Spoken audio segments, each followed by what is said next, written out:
सबसे पहले तो मेरी यूट्यूब फैमिली को मेरा प्यार भरा नमस्कार। मैं पहाड़ी ब्लॉगर रेखा शर्मा आज का ये ब्लॉग शुरू कर रही हूँ अपनी बहन के फ्लैट से। तो फ्रेंड्स, मैंने आपको कल बताया था कि मैं आई थी रात को अपनी बहन के घर में और अब हो गई है सुबह। तो सुबह हम कर रहे थे पेवे जाने की तैयारी। तो हम उठ गए थे 5 बजे नहा धो के। फिर हमने अपना सामान वगैरह पैक किया। चाय वगैरह पीने के बाद हम निकल रहे थे पेवे के लिए। तो बच्चे अभी तैयार हुए थे। अब आ गए थे हम लिफ्ट के पास। तो लिफ्ट में खाली है, कोई नहीं है। सुबह सुबह चलो चलो। प्रीतू ने रोक रखा था लिफ्ट को क्योंकि अभी रजत वगैरह नहीं आए थे, लेकिन मुझे पता नहीं था। तो प्रीतू ने कहा कि लिफ्ट के ऊपर जो है तो पाँव रखना पड़ता है, तो फिर लिफ्ट जो है तो रुकी रहती है। उसके बाद फिर रजत वगैरह आ गए तो हम निकल गए लिफ्ट में फिर नीचे के लिए, क्योंकि हम थे 15वें फ्लैट पे।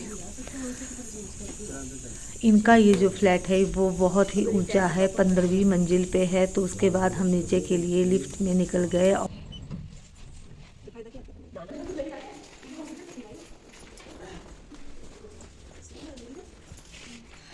पहुंच गए हम बाहर। 1 मिनट तो पहुंच गए, मतलब लिफ्ट आज बाहर है ना। और बाहर है अभी ठंडा ठंडा मौसम, लाइटें जगी हुई है। देखो अंधेरा है अभी सुबह सुबह। हाँ बड़ी बार पौनी तेरी ठंड नहीं जी वो थी ना जनवरी महीने दे। और ये रही गाड़ी।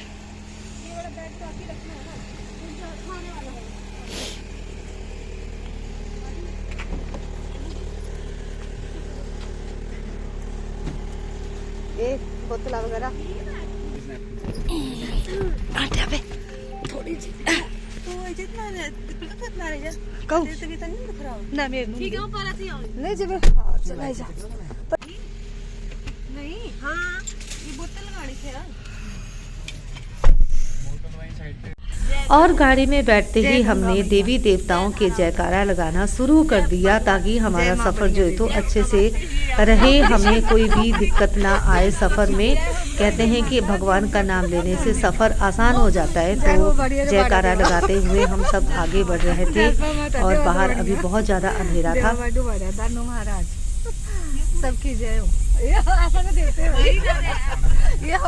साथ साथ में हंसी मजाक भी चल रहा था। और सुबह सुबह ये बाहर का व्यू, लाइटें झिलमिल करती हुई, ये लाइटें जगमग करती हुई जैसे आसमान में सितारे चमक रहे हो। जब तक कि आप इसमें समा नहीं जाते, ये देखो फ्रेंड, जैसे सितारे चमक रहे हो आसमान में झिलमिल करते हुए जुगनू की तरह, सिंगुलैरिटी का हिस्सा बन जाते हैं। और हम अब जो तो पर्यवेक्षकों को यहाँ से जहाँ पे मेरी बहन का फ्लैट है कॉलोनी, वहाँ से बाहर निकल गए। और बाहर बहुत ही सुंदर व्यू था। और ये पार्क,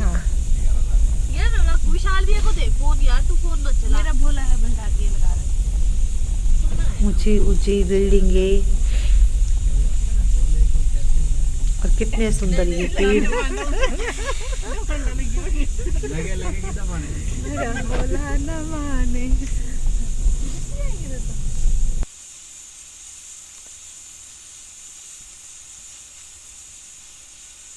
अभी बाहर बहुत ज़्यादा अंधेरा था, अब हल्का हल्का सा अंधेरा जो है तो साफ होने लग गया था और हम अपने सफ़र में आगे बढ़ रहे थे।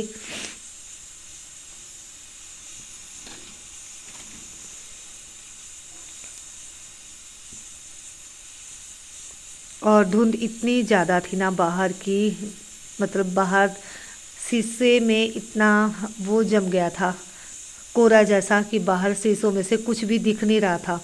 और ठंड बहुत ज़्यादा है। सुबह सुबह का ये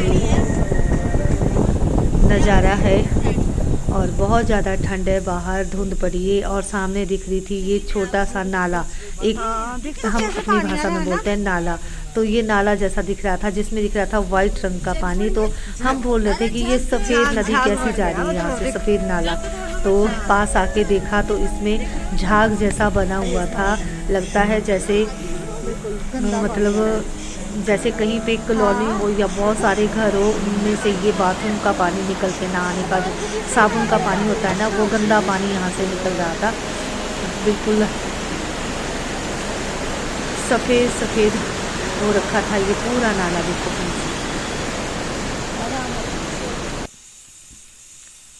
और अब हम पहुंच गए हरियाणा के पास। हमने हरियाणा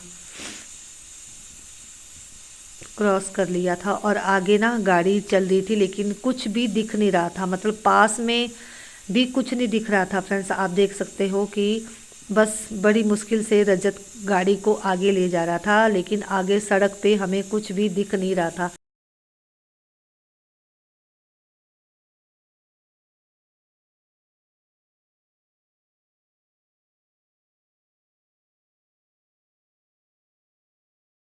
सवा 8 बजे के करीब हम जोइतो में जाके पहुंच गए थे। उसके बाद फिर रजत और मेरी बहन ने जहां पे अर्की बागल वालों का जो पंडित होता है उनके पास जाके वहां पे अपने बुजुर्गों के नाम निकलवाए और वहां पे अपना नाम लिखवाया, क्योंकि यहां पे लिखवाना पड़ता है कि कौन कौन घर से आए हैं अपने पितरों की शांति के लिए, मतलब उन्हें पिंडदान करने के लिए और उन्हें मोक्ष दिलवाने के लिए। तो यहाँ पे ये सब काम करवाया। ये नहीं कि किसी और पंडित के पास जाके ये काम करवा सकते हैं, नहीं, हर जगह का अपना अपना पंडित होता है। और यहाँ रूम के बाहर लिखा होता है कि ये काम मतलब अर्की बागल वालों का है तो इसी पंडित के पास होगा, ये कालका वालों का तो उसी पंडित के पास होगा।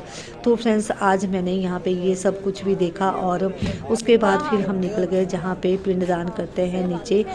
तो वहाँ पे जाके फिर रजत ने पिंडदान किए और उसके बाद फिर पिंडदान करने के बाद बारी आती है एक पिंडदान करने के बाद वहाँ पे पास ही में एक बहुत बड़ा विशाल पीपल है जिसमें कि पानी की यहाँ से भर रहे 5 बाल्टियाँ चढ़ाई जाती है, 5 या 7 बाल्टियाँ चढ़ाई जाती है। और फिर आला धागा जिसे कहते हैं, रजत ने किया है आला धागा हम उसको बोलते हैं, तो उसे 7 बार इस पीपल में घुमाया जाता है ताकि इसमें घुमाया जाता है और उस धागे में जो है तो गांठ नहीं लगाई जाती ताकि उनके जो पितर है उन्हें मोक्ष प्राप्त हो सके।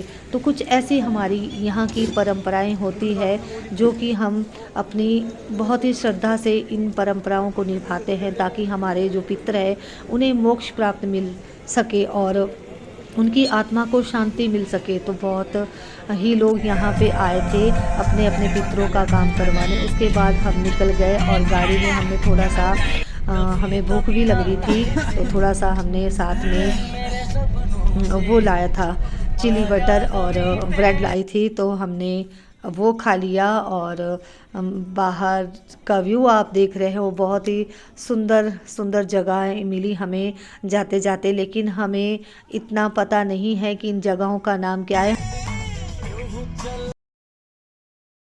बोर्ड जो लगे होते हैं ना साइड के किनारे, बहुत ऊंचे ऊंचे होते हैं जो कि गाड़ी से देखना बहुत मुश्किल होता है। तो हमें पता नहीं कि हम कहाँ से जा रहे हैं, लेकिन बहुत ही सुंदर जगह आ रही थी जाते जाते। और उसके बाद फिर हम एक होटल में रुके क्योंकि हमें भूख भी लग रही थी। सुबह हमने कुछ भी नहीं खाया था, बच्चों ने तो चाय भी नहीं पी थी, मैंने तो चाय भी पी ली थी। और उसके बाद हम एक होटल में रुक गए जहाँ पे वैष्णो ढाबा था। हमने वहाँ पे जाके जो है तो ब्रेकफास्ट कर लिया। हमने चाय और ये आलू का पराठा खाया और उसके बाद फिर से हम निकल गए अपने सफ़र के लिए, मतलब गंगा जी के पास जाने के लिए। और जाते जाते आप देख सकते हो कि कितनी भीड़ भरा सफ़र है आगे। सड़क में बिल्कुल भी जगह नहीं है, इतने सारे आदमी, ट्रक, और जाते जाते ये बहुत सारी सुंदर सुंदर सी जगहें हमें मिली जहाँ पे ये देखो फ्रेंड्स, ये सागवान के पेड़ है जिनका कि दार बनता है, मतलब जिनकी लकड़ियाँ खिड़की दरवाजे बनाने के काम आती है। और बहुत ही सुंदर सुंदर खेत है जिनमें कनक बीज रखी है, सरसों के इतने बड़े बड़े खेत है और सागवान के खेत है, गन्ने के खेत है। फ्रेंड्स देखो कितना, जहाँ पे मतलब हमारी नज़र जाती है ना, अगर गन्ने दिखेंगे तो फिर गन्ने ही दिखते रहेंगे, पूरे एरिया में गन्ने ही गन्ने। और अगर कहीं पे गेहूं बीज रखी होगी तो पूरे एरिया में फिर गेहूं ही गेहूं दिखेगी आपको। मतलब बहुत ही सुंदर जगह थी बाहर की। और ये सरसों के पीले पीले खेत जो कि बहुत ही सुंदर व्यू था बाहर का। और उसके बाद यहाँ पे देखो फ्रेंड्स, यहाँ पे सेज फेंक रखी है, जैसे हम अपने खेतों में सेज फेंकते हैं ना, वैसे फेंक रखी है। और यहाँ पे ये गद्दी भी थे, अपने भेड़ों को लेके जा रहे थे। और ये नहर थी एक, जिसके पुल के पास से हम निकल गए और नहर की साइड साइड से हम अपनी गाड़ी को ले जा रहे थे। और यहाँ पे ये जो है, यहाँ पे है ये गुज्जर, और ये इनके जो ये घर है ना, ये तो बिल्कुल ऐसे लग रहे थे जैसे कि हम अपने गाँव में पहुँच गए। सिर्फ इतना सा फ़र्क था कि ये प्लेन इलाका है और हमारा पहाड़ी इलाका, लेकिन इनके जो घर है वो कुछ इस तरह से बने थे जैसे हमारे गांव के घर होते हैं। और उसके बाद फ्रेंड्स हम पहुंच गए फिर गंगा जी के पास। तो एक बार गंगा जी का जयकारा लगा लेते हैं। तो फ्रेंड्स बोलो गंगा मैया की जय।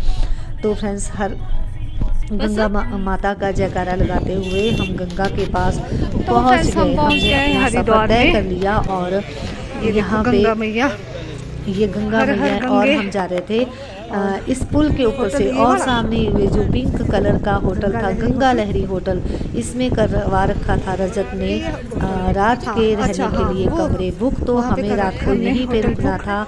और आज के ब्लॉग में मैं आपको ये थोड़ा सा ही बताऊंगी क्योंकि कल की ये जो वीडियो बहुत ही लंबी होगी। गंगा जी का पूरा जो बाजार है, गंगा जी की आरती है, वो मैं आपको कल की वीडियो में बताऊंगी। तो ये सामने रहा होटल, गंगा लहरी होटल, और जाते ही इन्होंने हमारा स्वागत किया। तो फ्रेंड्स बहुत अच्छा लग रहा था। और मैं आपको सच कहूँ तो मैं पहली बार किसी होटल में रुकी थी। आज तक मैंने अपनी ज़िंदगी में कभी भी होटल में नहीं रुके थे। और हमारा होटल इतनी सुंदर जगह में था ना, बाहर गंगा जी के दर्शन सुबह उठते ही हमें हो जाते। और जब हम अपने कमरे में गए तो सामने गंगा जी बह रही थी और ये हमारे रूम थे। तो फ्रेंड्स ये सब चीज़ें मुझे देखने को मिली मेरी बहन की वजह से, बहन के बच्चों की वजह से।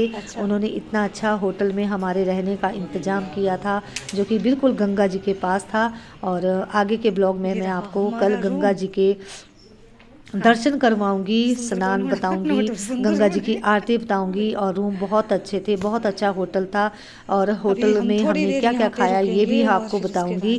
तो फ्रेंड्स बने रहना मेरे कल के ब्लॉग में भी। और मेरे चैनल को सब्सक्राइब कर देना, मेरी वीडियो को लाइक कर देना, शेयर कर देना, कमेंट कर देना। और बोलो एक बार फिर से हर हर गंगे, हर हर गंगे।